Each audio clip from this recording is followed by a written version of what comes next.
কালকে হাট থেকে মশলা আনা হয়েছিল, সেই জন্য ভাবলাম মশলাগুলো রেখে দিই আর এই ডাব্বাটা পরিষ্কার করে দিই। ডাব্বাটা খুব নোংরা হয়ে গেছিল, উপরটাতে ধুলো বসে গেছিলো, সেই জন্য ভাবলাম মুছে দিই। ওদিকে দেখো বাঁধাকপি রাখা আছে, কালকে হাট থেকে আনা হয়েছে। আর কিছুগুলো মশলা আনা হয়েছিল, সেই মশলাগুলোকে এটার মধ্যে রেখে দিলাম আর এটাকে মুছে ভালো করে রেখে দেবো। এটাতে মশলা রাখতে খুব সুবিধা, 16 রকম মশলা রাখতে পারো এটাতে, কিন্তু 16 রকম মশলা তো আমাদের আনা হয় না। তো যেটাতে যা পারি রেখে দিয়েছি, কোনোটাতে সর্ষে, কোনোটাতে জোয়ান, কোনোটাতে 5 ফোড়ন, যা পাই রেখে দিই এটাতে। কারণ 16 রকমের মশলা তো আমরা আনি না, দরকারই পড়ে না। তো 16টা ডাব্বা দিয়েছে, এটা আমার খুব ভালো লেগেছিল, আমি অনলাইন থেকে নিয়ে এসেছিলাম। রোদের ছোটা পড়ছে, আমাদের এখানে রোদ দিয়েছে ভালো, আর আমাদের রান্নাঘরটা বারান্দার দিকে, সেই জন্য রোদটা একটু বেশি আসছে। তো সকাল হয়ে গেছে, এখন কাজে লেগে পড়েছি। তো জলখাবার হয়ে গেছে, এখন বসলাম এই মশলা ডাব্বাগুলো একটু মুছতে, তারপরে এই গ্যাস ট্যাসগুলো একটু মুছবো। গ্যাস ট্যাস মুছে তারপরে বাকি কাজগুলো করবো।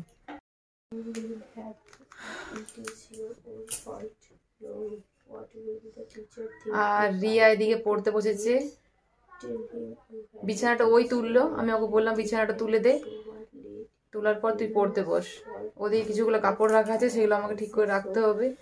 আর রিয়া এদিকে পড়ছে, কারণ এই বছর ওর মাধ্যমিকে পরীক্ষা, টেস্ট পরীক্ষা হবে।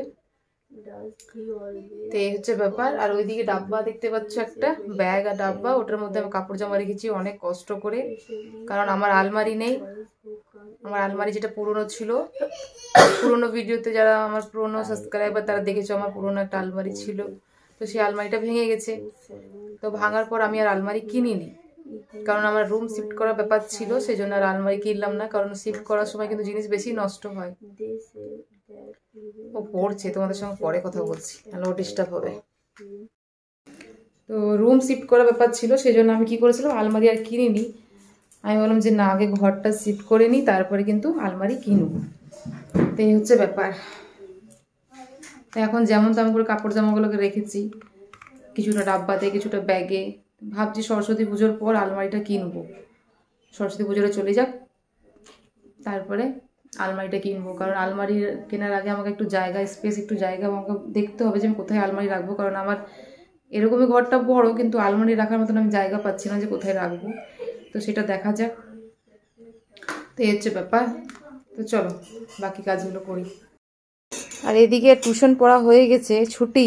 তারপরে কি করছে দেখো, জল গুলেছে, কি সব জলের মধ্যে দিয়েছে জানি না, দুটো বাটি একটা ঢাকনা নিয়ে পড়ে কি অবস্থা দেখো। কাল থেকে ভাবছি দিয়াকে স্কুল পাঠিয়ে দেবো, ওদের স্কুলে একটু টাইমটা চেঞ্জ হয়েছে, আগে 9টা থেকে ছিল 3টে পর্যন্ত, এখন হয়েছে যেহেতু মাধ্যমিকে পরীক্ষা, সেই জন্য ওদের স্কুলের টাইমটা চেঞ্জ হয়ে গেছে 1টা থেকে 4টে। তো আজকে পাঠায়নি বলে যা ইচ্ছে তাই করছে ঘরে, কাল থেকে পাঠিয়ে দেবো। তাহলে এইসব নোংরাগুলো ঘরে হবে না আমার, তাই তো? যেদিন থাকবো সেদিন তো হবে। তো এটা হচ্ছে ব্যাপার। তো চলো মোটামুটি একটু ঝাড়া মোছা তো হয়ে গেছে আমার, গ্যাসটা মুছবো আর তারপর রান্না টান্নার ব্যবস্থা করব। আমরা 3 জন আছি, তোমার দাদাভাই হয়তো 3:30 বা 4টার সময় আসবে, দেখা যাক কটার সময় আসে। তো আমি রান্নাটা করে নিই, খুব তাড়াতাড়ি নেই, আজকে মেঘ করছে, এতক্ষণ রোদ দিচ্ছিল, এবার কিন্তু মেঘ করছে, একবার রোদ উঠছে একবার মেঘ করছে। কিছুগুলো কাপড় ছিল কাঁচা, সেগুলো মেলে দিয়েছি, ওগুলো শুকিয়ে যাক বাবা, তারপরে বৃষ্টিটা নামালে ভালো হয়। তারপরে আমি রান্নাটা দেখি কি রান্না করা যায়। কালকে হাট থেকে নিয়ে এসেছিলো বাঁধাকপি, গাজর, মটর এইসব নিয়ে এসছে, তো সেগুলোর মধ্যে দেখি কি রান্না করবো। মটর মনে হচ্ছে 1 কেজি আনেননি, দেখি 1 কেজি মটর হবে, 1 কেজি মটর হবে না, এটা 500 মটর।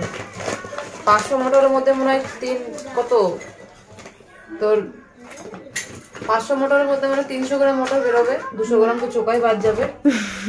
আর টমেটো আছে। আর হঠাৎ করে তোমাদেরকে বলতে ভুলে গেছি, ক্যামেরা তো অন ছিল না, তোমার দাদাভাই হয়তো কাউকে বলে গেছে সকালবেলায় যে ঘরে চিকেনটা দিয়ে আসতে। তো যে দোকান থেকে আমরা চিকেন নেই সে এসেছিল, যে চিকেনটা দিয়ে গেল, আমাদের এখানে পাশেই থাকে, তার চিকেনের দোকান আছে, তো সে চিকেন দিয়ে গেছে। ভাগ্যিস এখন দিয়ে গেল, যদি আমার রান্না হয়ে যেত তাহলে চিকেনটা ফ্রিজেই থাকতো। আর বাঁধাকপি একটা বড় দেখে নিয়ে এসেছিল বলে আমি অর্ধেক অর্ধেক করে নিয়েছি। অর্ধেকটা আজকে করবো, অর্ধেকটা অন্যদিন করবো। তো আজকে ভাবছি চিকেন যখন দিয়ে গেছে তাহলে সেরকম কিছু রান্না করব না, বাঁধাকপি মটর আর গাজর দিয়ে তরকারি করে দেবো আর চিকেনটা করে দেবো। দেখছিলাম মটর কতটা নিয়ে এসছে, মটরগুলো অতটা ভালোও নেই, এক দুটো পচাও আছে। তো এই মটরগুলো সবই দিতে হবে, তাছাড়া ভালো লাগবে না। চলো দেখতে থাকো।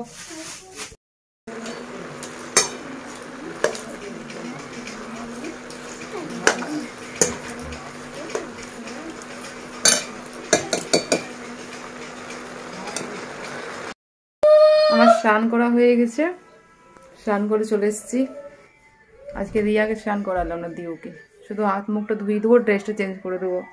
আর রান্নাও মোটামুটি কমপ্লিট হয়ে এসছে, বাঁধাকপিটা হয়ে গেছে আর চিকেনটা হচ্ছে। চলো তোমাদের দেখিয়ে দিচ্ছি চিকেনের লুকটা। আর বাঁধাকপিটা কমপ্লিট। এই দেখো এদিকে হয়ে গেছে বাঁধাকপির তরকারি, গাজর মটর সব দিয়ে একটা তরকারি করে নিয়েছি। এখনও দেখো গরমই আছে, গরম গরমই খাওয়া হয়ে যাবে মাংসটা নামালি। আর এদিকে একটু ডাল করেছি, কারণ যদি চিকেনটা ঝাল হয় তো দিয়া খাবে না, তার জন্য একটু ডালও করে নিলাম। আর তারপরে করে নিয়েছি এদিকে ভাত, ভাতটাও গরম আছে। তিনটে জিনিসই রান্না হয়ে গেছে আর চিকেনটা এদিকে ফুটছে। চিকেনটাকে কমিয়ে দিয়েছি গ্যাসটা। আর চিকেনটা খুব একটা ঝোল ঝোল করবো না, তো চিকেনটা হয়ে গেলেই আমাদের খাওয়া দাওয়া কমপ্লিট। তো এদিকে চিকেনটা হচ্ছে, হোক, ঝোলটা একটু কমে গেলেই তারপর চিকেনটা নামিয়ে নেবো। আর এসে একটু বসলাম, ভালো একটু শুয়ে পড়ি, কারণ সকাল থেকে এক তালেই কাজ হয়ে যাচ্ছে, কিছু না কিছু করছি। ভাবলাম যে একটু শুই, আর তারপরে উঠে পড়ে খেতে দেবো। আর তোমার দাদাভাইকে আমি বলে দিয়েছিলাম যে 10 টাকা বা 5 টাকা যদি কয়েন পাও আমাকে অবশ্যই কিন্তু দিয়ে দিবে। আমি দুটো ভাঁড় করেছি, এই দেখো, একটা ছোট কয়েনের আর একটা নোটের জন্য করেছি, মানে যে নোট থাকবে 10 টাকা 50 টাকা যা থাকবে ওটা বড় ভাঁড়ে ভরবো। তো সেই জন্য তোমার দাদাভাই যেখানে 10 টাকা বা 5 টাকা কয়েন পায় আমাকে দিয়ে দেয়। তারপরে বিকেলবেলায় ঘুম থেকে উঠলাম, উঠে পরে দেখি না তোমার দাদাভাই চপ নিয়ে এসছে। বললো যে আমি দুধ আনতে পাঠিয়েছিলাম, চায়ের দুধ আমাদের আলাদা আসে, তো বললাম যে ওই বললো যে তার চপ নিয়ে আসছে। আমি হ্যাঁ নিয়ে এসো। আর এদিকে ইন্ডাকশানে রিয়া চাপিয়ে দিয়েছে চা। রিয়াকে বললাম তুই চাটা চাপিয়ে দে, চপটা খেয়ে নি। চা আর চপটা খেয়ে তারপরে লেগে পড়বো রাত্রের খাবারে। রিয়াকে বললাম চাটা কর, ও ইন্ডাকশানে চাটা চাপিয়েছে। তো দাদাভাই নিয়ে এসছে চপ। আর রাত্রে আজকে বানাবো, দিনেকার আছে বাঁধাকপি তরকারি, চিকেন, ভাত সব পড়ে আছে অল্প অল্প করে। তো রিয়া বলছে মা কেক বানাও, বিস্কুট রাখা আছে অনেক, তো সেই জন্য ভাবছি কেক বানিয়ে দেবো। আর তোমার দাদাভাই বলছে যে কেক ফেক তো আমার হবে না, তুমি তো বাচ্চাদের ডিমান্ড পুরো করছো, আমার জন্য কিন্তু একটা জিনিস বানাতে হবে, আমি খাবো। আমি বললাম কি? বলছে আমার জন্য ঠেকুয়া বানাও। তো চলো রাত্রে আজকে এই দুটোই বানাবো, বাকি দিনেকার সব আছে। কেক বানাবো প্রথমে বাচ্চাদের জন্য, আর তারপরে বানাবো আমি ঠেকুয়া। তো চলো দেখতে থাকো, প্রথমে চাটা খেয়ে নিই গরম গরম। তারপরে চাটা খেয়ে এদিকে বসে পড়েছি ঠেকুয়া বানাতে। তো তার জন্য প্রথমে গুড়টাকে গলিয়ে নিয়েছি, কারণ তাকে আটা দিয়ে মাখাতে হবে। আর এদিকে আমি নিয়ে নিয়েছি আটা আর সুজিটাকে একটু ভেজে নিয়েছিলাম, দিয়ে ভালো করে ওটাকে মাখিয়ে নিচ্ছি। মাখিয়ে তারপরে ঠেকুয়াটা বানাবো। এদিকে গুড়টা গলিয়ে নিয়েছি, গুড়ের কালারটা কীরকম হয়ে গেছে দেখো। তো যাই হোক, একটু একটু করে ওটার মধ্যে গুড় নেবো আর মাখাবো। এটা কিন্তু আটার মতন মাখানো হবে না, আটার থেকে কিন্তু একটু শক্ত মাখা হবে, তার জন্য একটু একটু করে নিচ্ছি। আর নিয়ে ওটাকে ভালো করে মাখিয়ে নেব। যখন ওটা পুরোপুরি মাখানো হয়ে যাবে তারপরে তখন ছোট ছোট লই নিয়ে, লুচির মতো লই নিয়ে তখন ওটা ঠেকুয়া বানাবো। আজকে রাত্রে এগুলোই মনে হচ্ছে খাওয়া দাওয়া হবে, কারণ এইসব জিনিস এত ভারী হয়, ক্ষতি নয় খেতে, শরীরে কোনো ক্ষতি হবে না, কিন্তু এইসব জিনিস ভারী হয়, খেয়ে নিলে মনে হয় না যে আর রাত্রে কেউ কিছু খাবার খেতে পারবে। তারপরে আবার কেক আছে, কেকটা বানাবো। রিয়া বললো মা ঠেকুয়া তো আমরা খাই না, ওরা আবার সকালবেলার দিকে বাসি ঠেকুয়াটা বেশি পছন্দ করে। তো যাই হোক, এদিকে ছোটো ছোটো লই নিয়ে নিচ্ছি, দিয়ে এরকম করে তোমার বলবো তোমার দাদাকে যে তুমি ভেজে দাও, আমি এদিকে সব রেডি করে দিচ্ছি, তো তোমার দাদা ভেজে দিবে। আর তারপরে আমি কেকটা বানাবো। কেকটা বানাবার পর তারপরে যা দিনেকার যা খাবার টাবার আছে সেগুলোকে গরম করব। তো রাত্রে বেশি কিছু ঝামেলা করব না। তো এদিকে এরকম করে বানিয়ে নিচ্ছি এক একটা করে। আর এদিকে দেখো তেলে ভাজা হচ্ছে, বেশ লাল লাল করে ভাজা হয়ে গেছে।